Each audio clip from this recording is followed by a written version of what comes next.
السلام علیکم ورحمۃ اللہ وبرکاتہ۔ ناظرین و سامعین دی محتشم، آج ہماری گفتگو کا موضوع ہے کہ یا جنید کا تحقیقی جائزہ، اور مرزا جہلمی صاحب کا ایک ریسرچ پیپر ہے اندھا دھند پیروی کا انجام، جس میں مرزا جہلمی صاحب نے اعتراض کرتے ہوئے لکھا ہے کہ علماء کا نظریہ، اور آگے وہ روایت لکھتا ہے کہ ایک مرتبہ حضرت سید اللطائفہ جناب جنید بغدادی رحمۃ اللہ تعالی علیہ دجلہ پر تشریف لائے اور یا اللہ کہتے ہوئے اس پر زمین کی مثل چلنے لگے۔ بعد کو ایک شخص آیا، اسے پار جانے کی ضرورت تھی، تو کوئی کشتی اس وقت موجود نہ تھی۔ جب اس نے حضرت کو جاتے دیکھا تو عرض کی کہ میں کسی طرح آؤں؟ فرمایا کہ یا جنید کہتا ہوا چلا۔ اس نے یہی کیا اور دریا پر زمین کی طرح چلنے لگا۔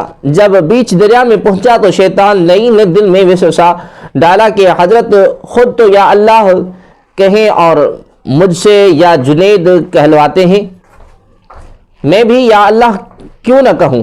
اس نے یا اللہ کہا اور ساتھ ہی غوطہ کھایا تو پکارا حضرت میں چلا، تو فرمایا کہ وہی کہہ یا جنید۔ جب کہا تو دریا سے پار ہوا۔ تو آج کی حضرت یہ کیا بات تھی؟ آپ اللہ کہیں تو پار ہوں اور میں کہوں تو غوطہ کھاؤں؟ فرمایا کہ ارے ناداں، ابھی تو جنید تک تو پہنچا نہیں، اللہ تک رسائی کی ہوس ہے۔ بحوالہ بریلوی مولانا احمد رضا خان صاحب، ملفوظات حصہ اول، صفحہ نمبر 97، بک کارنر جہلم۔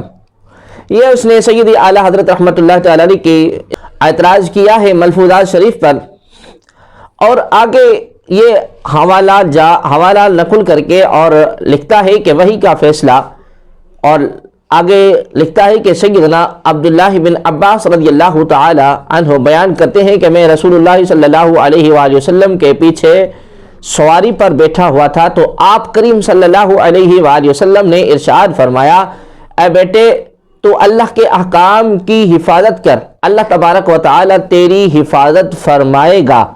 اللہ کے حقوق کا خیال رکھا تو اسے اپنے سامنے پائے گا۔ اور اس نے لکھا ہے کہ یعنی جب تو سوال کرے تو صرف اللہ سے کرنا، اور جب تو مدد طلب کرے تو اللہ سے مدد طلب کرنا، اور جان لے کہ اگر پوری امت بھی جمع ہو کر تجھے فائدہ پہنچانا چاہے تو نہیں پہنچا سکے گی، مگر جو اللہ تبارک و تعالی چاہے، اور اگر پوری امت بھی جمع ہو کر تجھے نقصان پہنچانا چاہے تو نہیں پہنچا سکے گی، مگر جو اللہ تبارک و تعالی چاہے۔ تقدیر لکھنے کے بعد قلم اٹھ گئے اور صحیفے خشک ہو گئے۔ اور آگے لکھتا ہے کہ نوٹ، امام ترمذی نے اس کی سند کو صحیح کہا ہے، بحوالہ جامع ترمذی حدیث نمبر 2516۔ ناظرین و سامعین دی محتشم، عرض یہ ہے کہ مرزا صاحب نے جو ملفوظات پر اعتراض کیا وہ تحقیق کے خلاف ہے، کیونکہ فتاوی رضویہ کے مقابل میں ملفوظات کی عبارت قابل قبول نہیں۔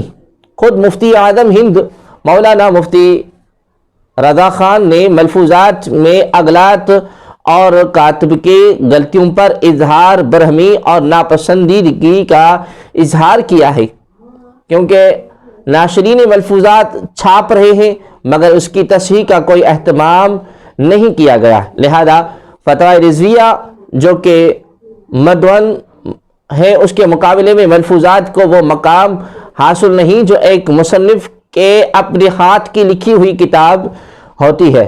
اور یاد رہے کہ ملفوظات اعلیٰ حضرت رحمۃ اللہ تعالی علیہ، ملفوظات اعلیٰ حضرت ان کی اپنی تصنیف نہیں بلکہ ان سے سنے ہوئے مسائل کو علماء نے وقتاً فوقتاً لکھا، جس میں تغیر اور تبدیلی کے امکانات ہمیشہ رہتے ہیں، لہذا اگر کوئی مسئلہ فتوائے رضویہ کے خلاف ملفوظات میں آ جائے تو وہ مرجوع ہوگا، لہذا ملفوظات پر اعتراض کرنا کوئی تحقیقی کام نہیں ہے۔ ناظرین و سامعین عزیز محتشم، یہ میرے سامنے کتاب موجود ہے فتوائے رضویہ، اس کا جلد نمبر 26 ہے۔ اس میں صفحہ نمبر ہے اس کا 436 صفحہ نمبر ہے۔ اس میں مسئلہ نمبر ہے 245۔ سیدی اعلیٰ حضرت رحمۃ اللہ تعالی علیہ سے مسئلہ پوچھا گیا کہ مسئلہ 245 از شفا خانہ فرید پور، مسئولہ عظیم اللہ کمپاؤنڈر 7 رمضان 1339۔ سرکار اعلیٰ حضرت رحمۃ اللہ تعالی علیہ سے سوال پوچھا گیا کہ کیا فرماتے ہیں علماء دین کہ جنید ایک بزرگ کامل تھے، انہوں نے سفر کیا، راستے میں ایک دریا پڑا، اس کو پار کرتے وقت ایک آدمی نے کہا کہ مجھ کو بھی دریا کے پار کر دیجئے۔ تب ان بزرگ کامل نے کہا تم میرے پیچھے یا جنید کہتے چلو اور میں اللہ اللہ کہتا چلوں گا۔ درمیان میں وہ آدمی بھی اللہ اللہ کہنے لگا، تب وہ ڈوبنے لگا۔ اس وقت ان بزرگ نے کہا کہ تو اللہ اللہ مت کہہ، یا جنید کہہ۔ تب اس آدمی نے یا جنید کہا۔ جب وہ نہیں ڈوبا یہ درست ہے یا نہیں؟ وہ بزرگ کامل کے لیے کیا حکم ہے اور آدمی کے لیے کیا حکم ہے؟ بینو و تواجرو۔ ناظرین و سامعین عزیز محتشم، یہ فتویٰ رضویہ ہے اور اس کا جلد نمبر 26 ہے۔ اس میں سید اعلیٰ حضرت رحمۃ اللہ تعالی علیہ کیا فرماتے ہیں آپ وہ بھی سن لیجئے۔ الجواب، یہ غلط ہے کہ سفر میں دریا ملا، بلکہ دجلہ ہی کے پار جانا تھا، اور یہ بھی زیادہ ہے کہ میں اللہ اللہ کہتا چلوں گا، اور یہ محض افتراء ہے کہ انہوں نے فرمایا تو اللہ اللہ مت کہہ، یا جنید کہنا خصوصاً حیات دنیاوی میں، خصوصاً جب کہ پیش نظر موجود ہیں، اسے کون منع کر سکتا ہے کہ آدمی کا حکم پوچھا جائے؟ اور حضرت سید لطافہ جناب جنید بغدادی رحمۃ اللہ تعالی علیہ کے لیے حکم پوچھنا کمال بے ادبی، گستاخی اور دریدہ دہنی ہے۔ واللہ تعالی اعلم۔ ناظرین و سامعین عزیز محتشم، جب سیدی اعلیٰ حضرت رحمۃ اللہ تعالی علیہ کا اس بات کی تردید میں فتویٰ موجود ہے تو پھر ان پر الزام جہالت کے سوا اور کچھ بھی نہیں ہے۔ مزید یہ کہ اگر بالفرض یہ واقعہ ملفوظات میں مان بھی لیا جائے تو کیا اس واقعے کو نقل کرنے سے سیدی اعلیٰ حضرت قرآن و سنت کی مخالفت کرتے ہیں؟ تو پھر جن بزرگ ہستی یعنی حضرت سیدنا جنید بغدادی رحمۃ اللہ تعالی علیہ کا یہ قول ہے کہ ان کے بارے میں آپ کا کیا فتویٰ ہوگا؟ ذرا ہوش سنبھال کر جواب دینا جناب۔ ہو سکتا ہے مرزا صاحب اپنا غصہ نکالنے کے لیے اس عظیم اور بابرکت ہستی پر کوئی اعتراض نہ کر دے، اس لیے محدثین سے ان کے بارے میں چند اقوال پیش خدمت ہیں۔ محدث ابن شعبہ رحمۃ اللہ تعالی لکھتے ہیں کہ الامام العلم فی طریقۃ التصوف و الیہ المرجع فی السلوک فی زمانتی و بعدہ، طبقات شافعیہ۔ اور محدث سبقی الشافعی رحمۃ اللہ تعالی علیہ فرماتے ہیں سید اللطائف و مقدم الجماعت و امام اہل الخرقۃ و شیخ الطریقۃ التصوف و علم الاولیاء فی زمانہ۔ اور محدث خطیب بغداد کیا فرماتے ہیں کہ وسار شیخ وقتہ و فریدہ عصر فی علم الاحوال والکلام علی لسان صوفیہ و طریقۃ الواعظ ولیہ اخبار مشہورۃ و کرامات ماثورہ۔ تاریخ بغداد جلد نمبر 7 صفحہ نمبر 249۔ ان حوالہ جات کے بعد اگر کسی میں اعتراض کی ضرورت ہے تو کر کے دیکھ لے، انشاءاللہ تبارک و تعالی اس کا بھی جواب دیا جائے گا۔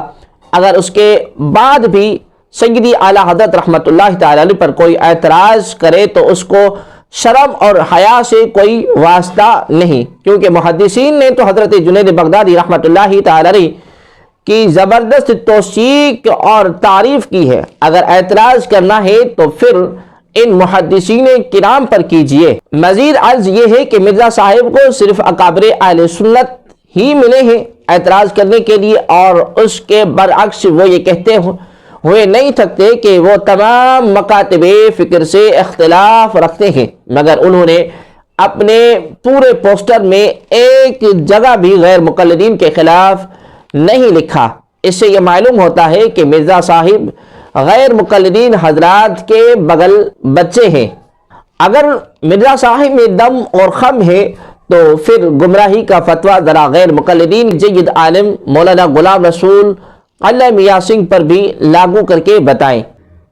اب ذرا مولانا غلام رسول صاحب غیر مقلد کی ایک کرامت ملاحظہ فرمائے۔ سوانح حیات غلام رسول صفحہ نمبر 115 کے اندر یہ روایت موجود ہے کہ ایک دفعہ صدر الدین سرفراز مالکان صدا کمبوہ بمع حافظ غلام محمد صاحب آپ کی خدمت میں حاضر ہوئے اور عرض کیا کہ ہمارے زمین کا بہت سا حصہ دریا نے لے لیا ہے اور قریب ہے کہ ہماری تمام زمین دریا برباد ہو جائے، دعا فرمائے اللہ تبارک و تعالی ہمیں اس مصیبت سے نجات دے۔ تینوں صاحب 2 روز قلعہ میاں سنگھ میں رہے۔ وقت رخصت مولوی صاحب نے فرمایا کہ دریا کے کنارے پر کھڑے ہو کر اور بآواز بلند کہنا، یا ملائکۃ اللہ السلام علیکم من غلام رسول قلعہ والا، اور سورہ یاسین 3 روز پڑھنا۔ تینوں شخص کا بیان ہے کہ جب ہم نے دریا کے کنارے پر کھڑے ہو کر حسب فرمان مولانا صاحب کا سلام پہنچایا، ہمارے دیکھتے ہی دیکھتے دریا ہٹنا شروع ہوا اور طغیانی بالکل جاتی رہی۔ ہم حیرانی سے دیکھتے رہے کہ دریا کا یک لخت ہٹنا شروع ہونا بڑا تعجب خیز امر تھا۔ سورہ یاسین پڑھنے سے دریا بالکل ہٹ گیا اور اپنی اصلی حالت پر آ گیا۔ ناظرین و سامعین عظیم و تشم، میرے خیال سے یہ واقعہ بیان کرنے کے بعد مجھے کسی قسم کے تبصرے کرنے کی کوئی ضرورت نہیں، کیونکہ ان کے حالات لکھنے والے خود غیر مقلد جناب اسحاق بھٹی صاحب ہیں۔ اللہ تبارک و تعالیٰ کی دربار اقدس میں دعا گو ہے اللہ تبارک و تعالیٰ تمام مسلمانوں کو مرزا جہلمی کے فتنے سے بچائے، اور اللہ تبارک و تعالی ہم سب کا حامی ناصر ہو، اور سرور عالم صلی اللہ علیہ وآلہ وسلم کی پاک شریعت مطہرہ پر عمل کرنے کی توفیق عطا فرمائے۔